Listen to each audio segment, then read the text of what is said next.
A história é cheia de ironias, né? Mas poucas são tão grandes, tão impactantes quanto a da Revolução Liberal do Porto. Vamos mergulhar em como um movimento que nasceu para salvar o Império acabou, na verdade, sendo o seu fim. Pois é, essa é a grande pergunta. Parece um paradoxo, e de fato é um dos maiores da nossa história. Como é que uma tentativa de fortalecer Portugal, de trazer o país para a modernidade, acabou acelerando a perda da sua joia da coroa, o Brasil? Para a gente entender a explosão que foi 1820, a gente precisa voltar um pouquinho no tempo. Portugal não estava só em crise. O país estava se sentindo humilhado, abandonado e sendo governado à distância. Olha, vamos parar para pensar nisso. É uma situação completamente maluca. Desde 1808, para fugir de Napoleão, o rei Dom João VI e toda a corte portuguesa se instalaram no Rio de Janeiro. Isso mesmo, a metrópole, na prática, sendo administrada a partir da colônia, o mundo de cabeça para baixo. A situação era um verdadeiro barril de pólvora. Os problemas se acumulavam. A economia ia mal porque a burguesia portuguesa perdeu o monopólio comercial com o Brasil. O país, ainda se recuperando das terríveis invasões de Napoleão, era governado por um general inglês. E para fechar a conta, o golpe final no orgulho nacional. Em 1815, o Brasil deixa de ser colônia e vira Reino Unido a Portugal. A sensação era de abandono total. Portugal tinha virado quintal do Brasil. E, enquanto tudo isso acontecia, o regime em Portugal ainda era o absolutismo. Só que o país estava espremido, sabe? De um lado, a influência da Inglaterra com a ideia de uma monarquia com poderes limitados por um parlamento. Do outro, os ideais da Revolução Francesa que varriam a Europa. O antigo regime português, esse já estava com os dias contados. Com esse caldeirão de insatisfação quase transbordando, uma revolução não era uma questão de se, mas de quando. E o estopim, a faísca inicial, foi acesa lá no norte do país. E o movimento foi rápido, foi decisivo, a burguesia do Porto se aproveitou de uma viagem do general inglês Beresford ao Brasil e pronto, a revolução começou. A ideia pegou, ganhou apoio pelo país e em questão de meses, uma assembleia foi convocada para literalmente reescrever as regras do jogo político em Portugal. As metas dos revolucionários eram bem claras. Primeiro, modernizar Portugal. Chega de poder absoluto do rei, era hora de ter uma constituição. E segundo, um ponto crucial. Trazer o rei de volta e com ele a antiga ordem econômica, ou seja, fazer Portugal controlar de novo o comércio com o Brasil.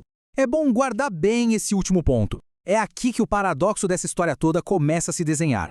E é agora que a história dá uma virada fascinante, porque a mesmíssima revolução que queria mais liberdade para Portugal queria exatamente o contrário para o Brasil. Vamos ver como essa contradição se desenrolou. Antes da gente seguir, um termo importante, as cortes. Não vamos confundir com a corte do rei, com os nobres e tal. As cortes eram a Assembleia eleita, o novo centro do poder em Portugal. Eram elas que, a partir daquele momento, davam as cartas. O rei teria que obedecer. Este slide aqui mostra perfeitamente a esquizofrenia do movimento. Para Portugal, as cortes eram super progressistas. Queriam constituição, direitos, o fim do absolutismo. Mas, quando o assunto era o Brasil, a agenda era totalmente reacionária. O plano era rebaixar o Brasil de volta à condição de colônia, fechar seus portos de novo e forçar o príncipe Dom Pedro a voltar para a Europa. Era um liberalismo, digamos, só para consumo interno. As cortes sabiam que, para conseguir executar esse plano de recolonizar o Brasil, precisavam de uma peça-chave do xadrez em Lisboa, o próprio rei.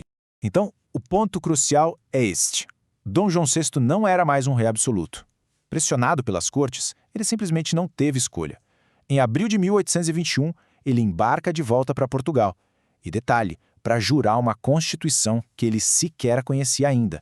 E aqui a gente tem um dos momentos mais incríveis e proféticos da história.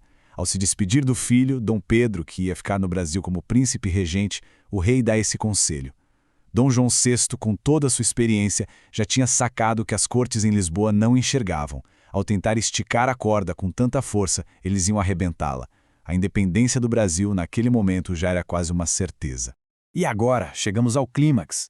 A consequência direta e totalmente não intencional da Revolução do Porto.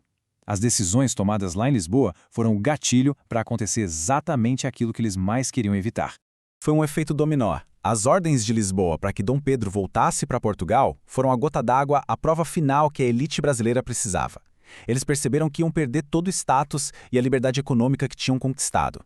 A única saída era a ruptura, e eles tinham ali, em Dom Pedro, o líder perfeito para isso. O famoso Grito do Ipiranga não foi um ato do nada, foi a resposta direta à intransigência das cortes portuguesas. E essa é a suprema ironia da história. Ao lutar pelos seus direitos e tentar restaurar o que eles achavam que era a ordem natural das coisas, os revolucionários do Porto empurraram o Brasil, sem querer, direto para a independência. A consequência da sua revolução foi a fratura do império que eles tanto queriam preservar. E a gente termina com essa pergunta, para a reflexão. Não há dúvida de que a Revolução foi um marco para modernizar a política em Portugal, colocando um fim no absolutismo. Mas, ao mesmo tempo, foi o golpe fatal no Império Luso-Brasileiro. Um evento de legado duplo, cujas consequências, no fim das contas, moldaram o destino de duas nações para sempre.